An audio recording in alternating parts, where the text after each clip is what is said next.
How can an entrepreneur find out which is the best market for an initial business idea? That's a very good question, and it relates to the sources of entrepreneurial opportunities. So how do entrepreneurs come about to think about the opportunity that they will then go and exploit? So the most common source is professional experience. So people build on their professional experiences to come up with better solutions for the markets that they already know and that they're already being served. So the second most common source is personal experience. So people build on their family settings, on experiences with friends, to really build on ideas and really kind of come up with ideas that are really good to come into that market. The third most common source is frustration. People try to access some value, access some services, or access some products, and they go about and try to find them, and they can't find them. Or they try a certain service that they thought was good, and it was really not that good. So really, they kind of come up with better solutions of delivering that same value. So the fourth and final option for entrepreneurs to create entrepreneurial ideas is passion. A lot of the people that I deal with, people that are entrepreneurs that want to pursue their ideas, are passionate about something. Sometimes even obsessed with passion about something. And that's an area where they really want to make a difference. So they pursue entrepreneurial opportunities that connect with those passions. Could you give us some relevant examples? Yes, so if you think about the first form, you think about people building value propositions and building businesses from experiences they have in the professional context.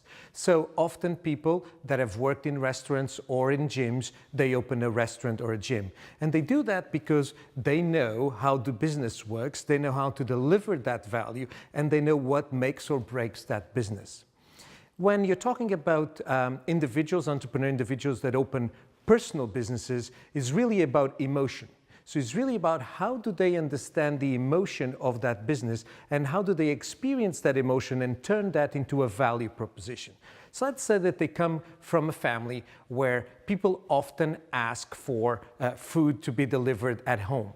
So they might understand that that convenience proposition is really important for their family, and they kind of think, oh, if this is important for my family, maybe this is important for other families. This often also happens where moms and dads open baby-related business. If you had your first baby, you know how significant that personal moment is, and everything in your world really becomes around that. So you build on that personal experience to open a business and to deliver value in a different way. So we see a lot of nannies' business and maids' business built around that idea of personal experience.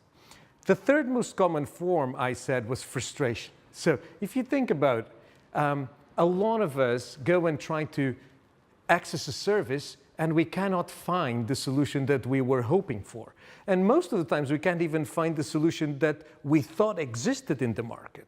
So there are many examples of people that try to open a pet shop because they couldn't find a pet shop that delivered the value proposition that they wanted in the way that they wanted. So frustration is really one of the most common sources of entrepreneurial ideas. Finally, passion. Passion is really about the long term. And for a lot of the entrepreneurs that I meet, for them, passion is about, I really love this area, how can I stay within this domain for longer?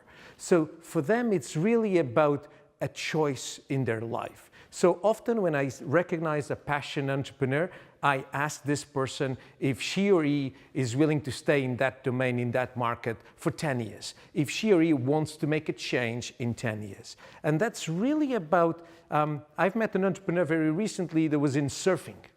So she is obsessed with surf. She wants to stay in surf. She wants to make a difference in how people surf. So that's how she perceives the value proposition based on her passion.